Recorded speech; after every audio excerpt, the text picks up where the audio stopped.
My name is Arun Kumar and I am the driver, and welcome to Driven Diary episode 23.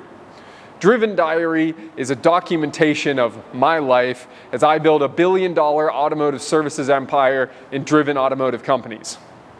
In this week's episode, there are some fireworks. We burn up some tires, we blow up some transmissions, and I kill distractions here at the shop. Let's get to the video.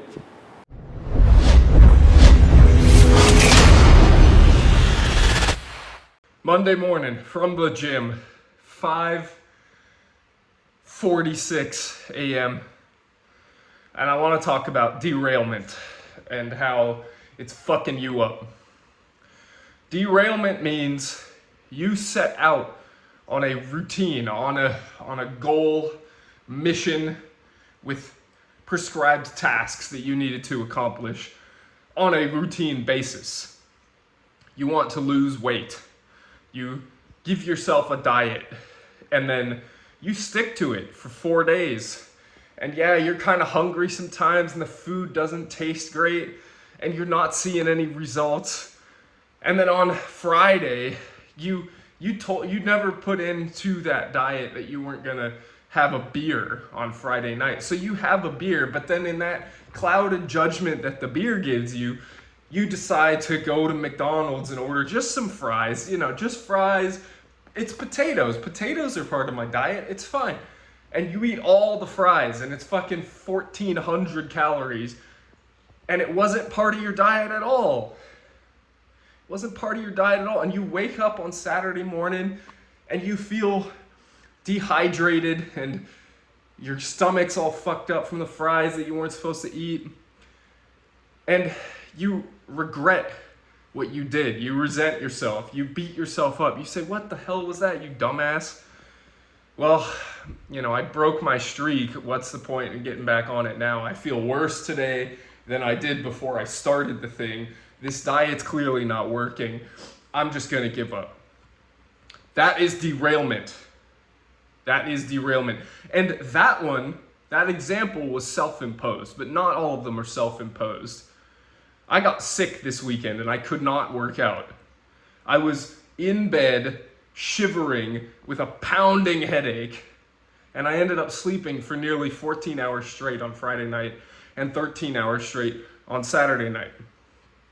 I was in no condition to work out. But here I am, Monday morning, 2 days later, and I am working out. I worked out on Friday, I took Saturday off, I took Sunday off, I still went to the dog park, I still worked, I still did everything else I was supposed to do, and now, as soon as possible, I am back in here working out. I am doing my mobility, my back rehab that I do every day, lifting, doing some seated shoulder presses, not tons of weight, but I am working. I am in here working, and I am getting right back on the path as soon as possible. That is what you need to do. If you get derailed, whether it is of your own doing or not, the consistency that you give yourself, the consistency that you force yourself to undergo, even if you get derailed, is what will generate results. That's it for Monday morning from the weight room. I'll see you at the shop. Monday evening at the shop. I answered the phone at 5:28 p.m. and it rang all the way through to the third line that sits in my office here. And that means that somebody was ringing for a while. And I picked it up, and somebody's gonna drop their car off and we're gonna fix it tomorrow.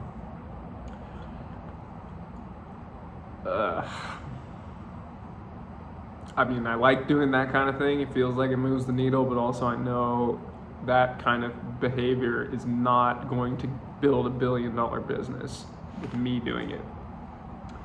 So I have to learn how to instill that kind of thing into my team. I have to figure out what opening hours make sense, whether or not to have a call center to provide solutions to people at all times of day. There's a lot I want to do. My voice is all fucked up. I got a big pile of work to do. I'm picking up Evelyn at the airport, but her flight's 2 hours delayed. Be a long night, but I got a guy coming to look at the Fusion. It's for sale. Transmission's done, fixed, replaced, good. Then I got somebody coming to look at the Suburban at my house later.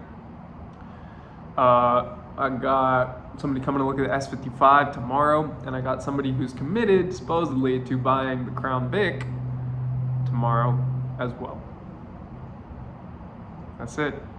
That's it for now. Just ate dinner and wiped out. Gotta keep going. And we're back for some market commentary. So you just heard me list off the fact that I thought I was gonna sell all 4 of the cars that I have for sale in about 48 hours from that video. Well, here we are on Sunday, like 6 days later, and I've sold one of those cars for well below what I wanted to get for it. So what does that tell me? The market is definitely softening. We have a bit of an issue going around right now, especially on Facebook Marketplace, where people are flaking on everything. I can't get people to show up to buy a car that's an extremely good deal that I'm trying to throw at them. People just don't seem to want to commit to anything right now. And I get the feeling that it's because of tax returns.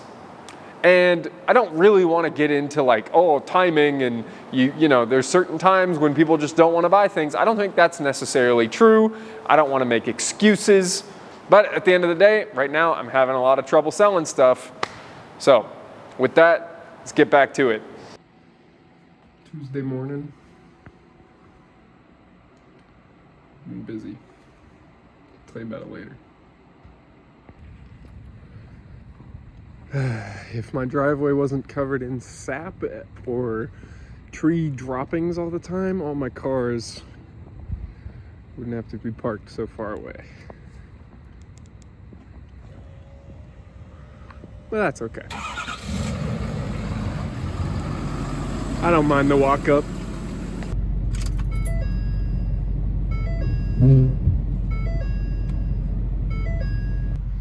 Let's talk about negative self-talk. I'm running off of it today. So my motivational message this morning was basically, look yourself in the mirror and say all the negative things that you think about yourself when you know you're fucking up. This is different from what I talked about in a quick hit I recorded last weekend, where I said you have to announce the negative consequences that you know about to the world. This is different. This is, I wrote down a list this morning that started with, you are lazy, you are distracted, you aren't being an effective leader. All the kind of things that I'm thinking about myself right now, because my business is not profitable, my team, I don't feel is respecting the vision of the company. You know why that is? Because I haven't fucking told them. I haven't laid out the map. I haven't made it all very clear what we're trying to do. So I wrote 2 pages of statements about myself that are negative, and then I concluded with, you know, all this says is I have to be more focused on the specific outcomes that I am looking to achieve. I have to narrow those outcomes down. I can't get stuck staring at a tree knowing that the forest is actually in the other direction, and that's where I'm supposed to be fucking going. So I'm going to lay that out today. I have a script for a meeting that I will hold with my team today, because I need to get better. It's fucking annoying to get a deposit in the bank account and be so happy that I covered payroll, the direct deposit amounts for the week, not the payroll taxes that will be withdrawn later, not the rent that's coming up in 3 days, not the parts bill, not the utilities, not the insurance, not the loaner car maintenance, not the marketing. No, I'm just like, yay, I covered pay. No, fuck that, man. We're supposed to be making money every day. Stupid shit. My standards are not high enough when it comes to my finances and Driven Auto Care right now. So we're gonna fucking change that today. All right, so before we get to the next part of Tuesday, I do want to talk about the results from that meeting.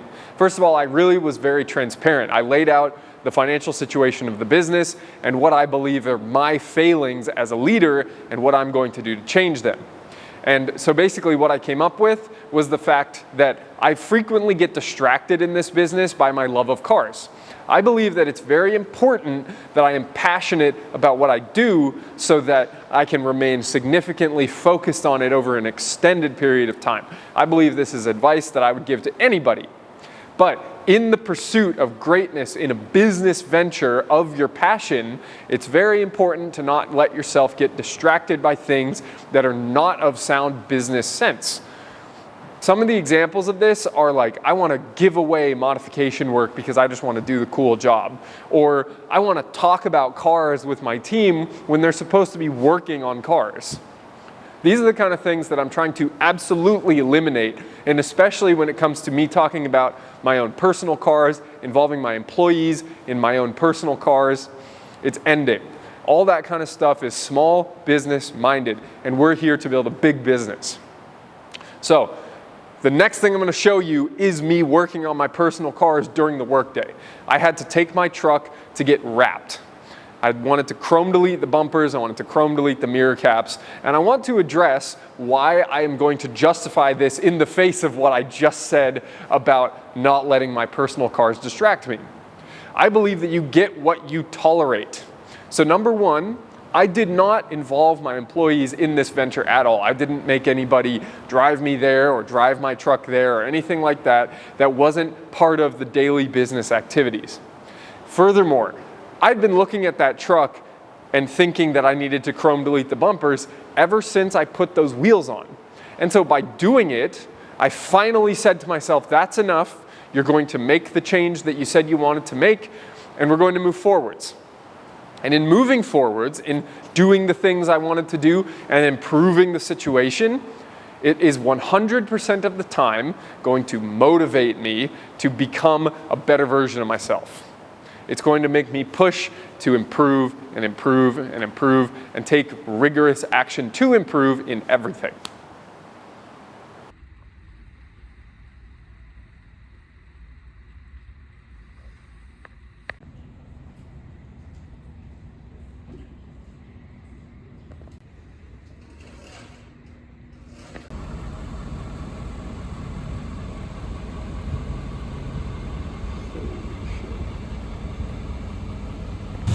Evidence of a blown up transmission in 3, 2, 1.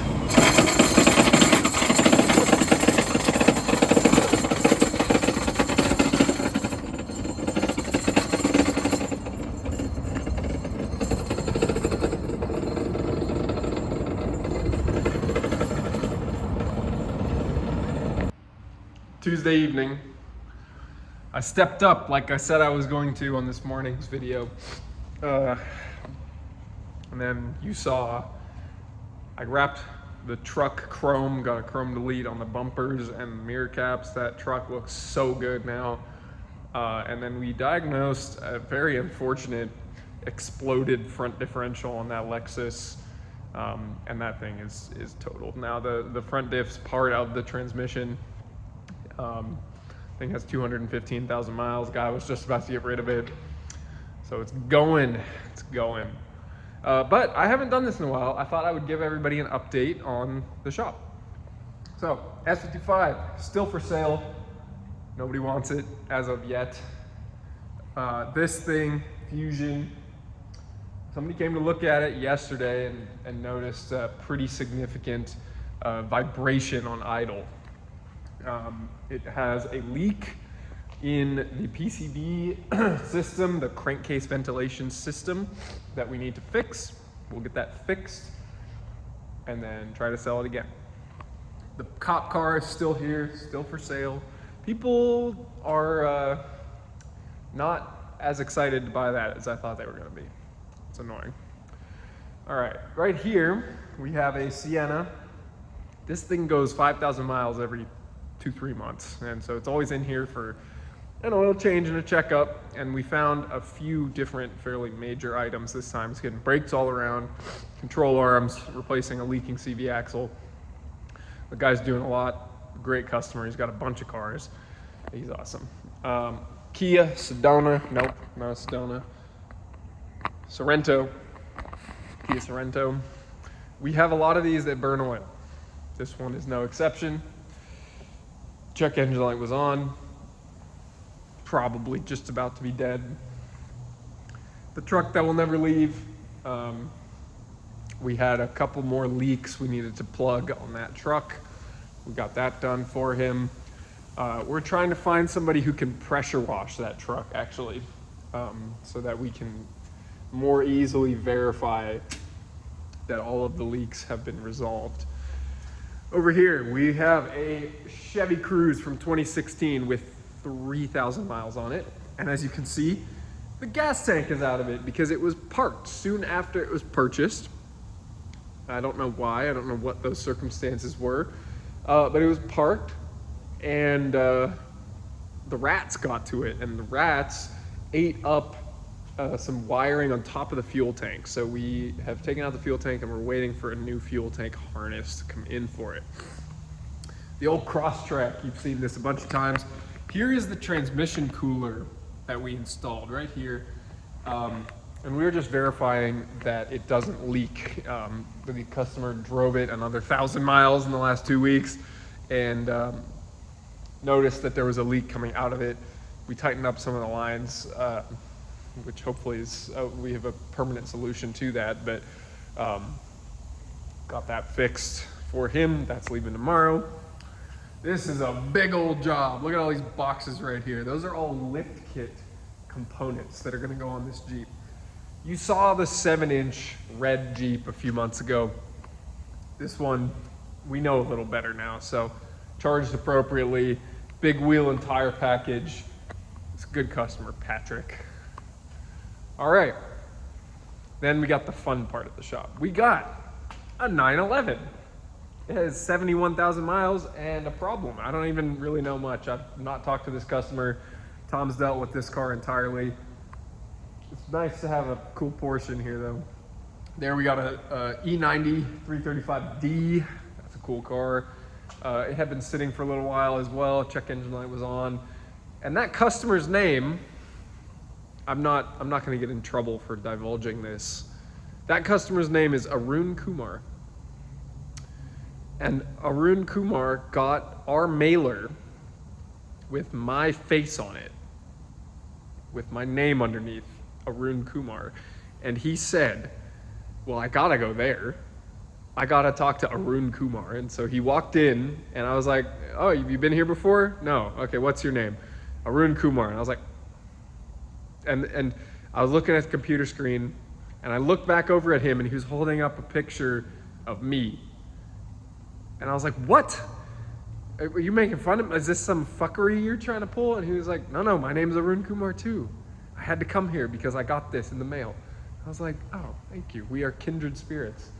And then we have that CX-9 that blew a hole in the transmission, just like the Lexus you saw earlier. This thing had a very similar noise.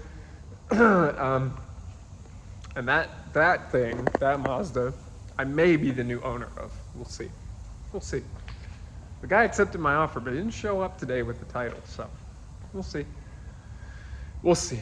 And that's going to be all for this evening. I'm going to get back to my Schwartz Advisors work and then head home. Wednesday, 1:26 p.m.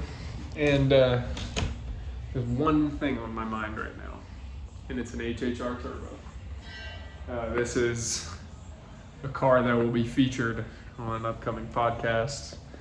And the auction's about to end, and I'm stressed because it's very close to my number right now, but I don't want the bidding to start going out of hand here soon. But it's a smooth day at the shop. Everything's going well. Plenty of stuff getting delivered, cars getting worked on, getting fixed, getting modified.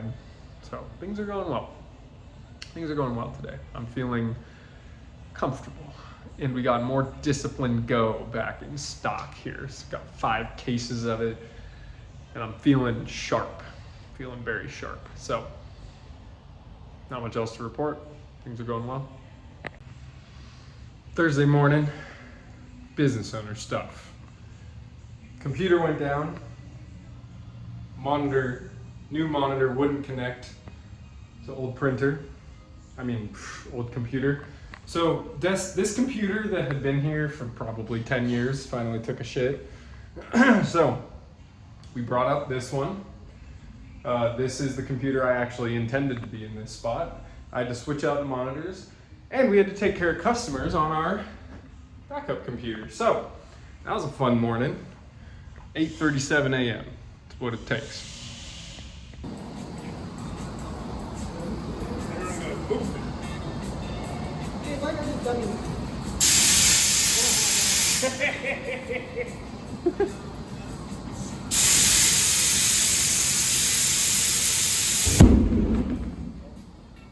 All day. What do you think they do on the There's a decent fire underneath there.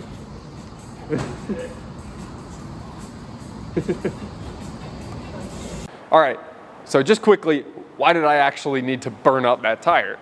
Well, it's actually a very commonly used tactic to mount large tires on narrow rims.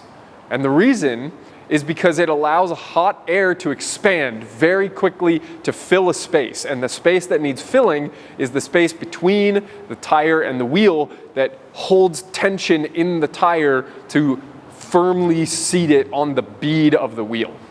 So that was the aim. That was what we accomplished. We had to do that on 4 of the 5 tires for this Jeep. I'm really excited to see it done, and you're gonna see that next week. Oh, Friday, 12:56. It's a good day. Doing plenty of customer interaction, plenty of sales, a good amount of deposits getting put down, and the phone won't stop ringing, so I'm gonna take this first of all. Where was I? Well, okay, that was a Tesla alignment that we already did that apparently is not working out. So it was good until now, I promise, and it will continue to be good. That is just a learning opportunity for us to figure out why an alignment that we did is not working, and now the car's pulling to the right. Other news, my Passat is here right now. We finally gave it a horn, and I always thought that this car didn't have a horn because it was in a front-end collision, and that it just didn't have the actual components that it needed to honk a horn. Well, it turns out the wiring in the front bumper was actually all screwed with, and the fog lights were wired to the horn, and the fog lights themselves were not connected. Or the fog light switch, I should say, was wired to the horn. And I didn't get a video of it, and I wish I did, but basically we would turn on the fog lights and the horn would honk. So we got that fixed. I got to drive that home. Separately, we've done a lot this week to improve our operations, and we're doing that because my new service manager starts next week, Monday, and I'm very excited for that, but unfortunately I'm going to be very busy in the coming weeks here, so I need him to be pretty much autonomous right away, and I am going to need to put in about as much training as I can possibly put in with him, but I'll do as much as I can, and I don't think it's going to necessarily be enough to get him fully up to speed without some additional help in the form of very much necessary written guidelines and procedures and policies around different things. So I've been making checklists and resource guides and all different kind of things that will help do that job better and make it easier, so that it's not all just stored up here and that I have to teach you on the fly, because that is small business shit, and we're not going to be a small business for long. You would have seen yesterday that we're blowing up tires. That's going to be for a very fun Jeep lift kit. I'll try to get the finished product, but that's going to be next week. And I've been sitting in my office doing a lot of Schwartz Advisors work, so I'm trying to balance everything. I'm doing a decent job. This week, but plenty more to do. Obviously haven't been on the video very much, but working hard, staying up late working. That's when you know I'm busy, and I love it. I'm feeling good. Deadlifted 405 again this morning also. All right, back to work. There is nobody else out here. Sunday morning, it's raining. We're at the dog park, 7:20 a.m. 2 workouts done, breakfast done, halfway through the protein, reading, journaling, goals for the day, gratitude lists, motivational message. And now I got a whole ass day of work ahead of me. Sunday, I got a YouTube video. I got podcast to edit. I got training to prepare for the new guy starting tomorrow. It's gonna be busy. It's gonna be busy.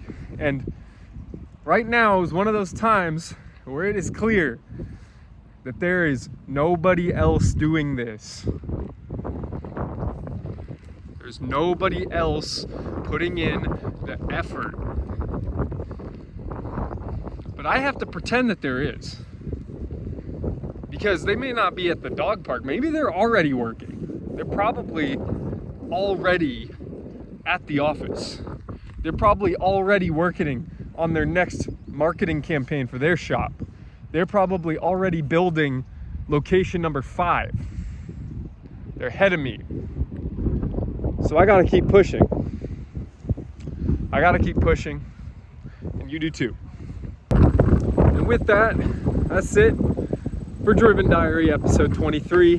Thank you so much for watching. If you've made it this far, please leave some feedback, leave me a comment about how windy it is. Leave a like and subscribe so you can follow along for next week's Driven Diary, which will be episode 24. Thanks so much for watching. I will see you next week, and until then, stay driven.